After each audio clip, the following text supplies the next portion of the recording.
Hi there, hope you're having a great day. So this week I'm talking about documentation. Now, I think we all know what it is, but why is it important? Well, I think the problem with documentation, I didn't understand this for a long time. So when I first started my business, I heard of this guy called Brad Sugars. He runs a coaching company, I'm sure you've come across them. And he said that what you really want to do to grow a successful business is have like a book that has every aspect of the business documented in the process for each thing, which is lovely. But then, like, especially when you first start your business, you've got no idea what you're doing, and there's a lot to learn, and it just doesn't get done.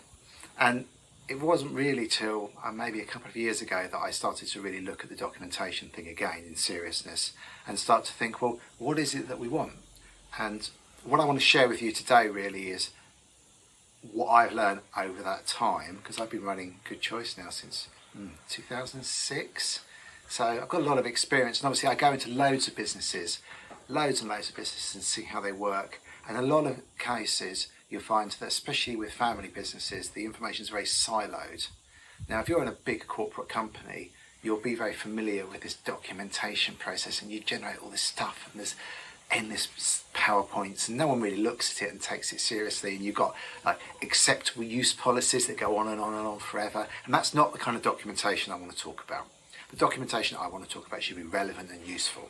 So the first thing, and that's what we're going to focus on today, is document for yourself first. I want to give you an example. So I did a project about a year ago, and I'd made some notes when I looked at this system 2 years before that.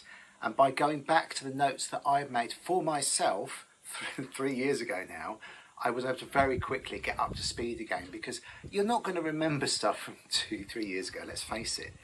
So my first tip for you, and the tip for today, is create documentation primarily for yourself in the first instance, because the brain's not infallible, you will forget things. Start with documenting things that you don't do very often that are quite complicated. And the time to start documentation is as soon as you sit down and start doing the process for the first time.